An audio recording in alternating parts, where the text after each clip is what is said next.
Je me trouve ici dans la salle du scanner, une salle qui a la particularité d'être entièrement plombée, utilisant la technologie des rayons X et dont l'accès est restreint pour des raisons de sécurité. Ce qui fait que les scanners sont essentiellement disponibles dans des centres spécialisés et non pas partout, comme peut l'être l'échographie.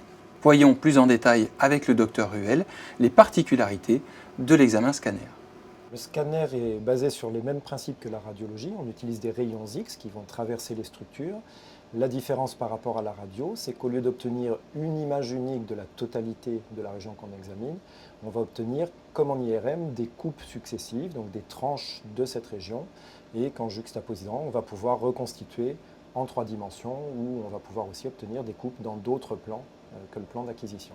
Et la durée globale du scanner, donc si on inclut aussi le travail de post-traitement et l'interprétation des images par le spécialiste. Alors, l'interprétation peut se faire en dehors de l'anesthésie de l'animal, donc ça ne prolonge pas la durée d'anesthésie. L'examen lui-même va prendre 10 minutes à un quart d'heure pour la plupart des examens. Et ensuite, si on inclut le temps d'interprétation, ça dépend de la complexité de ce qu'on doit examiner, mais ça va prendre au total une demi-heure à peu près.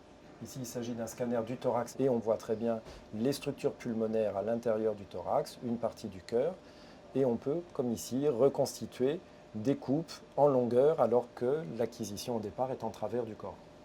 Enfin, nous avons vu que l'échographie est souvent un examen qui est complété par des prélèvements pour améliorer le diagnostic.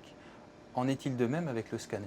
Effectivement, on va pouvoir réaliser des prélèvements. On profitera notamment de l'anesthésie générale qui est nécessaire pour l'examen scanner. Ça nous permettra d'aller prélever des structures qui se trouvent tout au fond de la cavité thoracique ou de la cavité abdominale.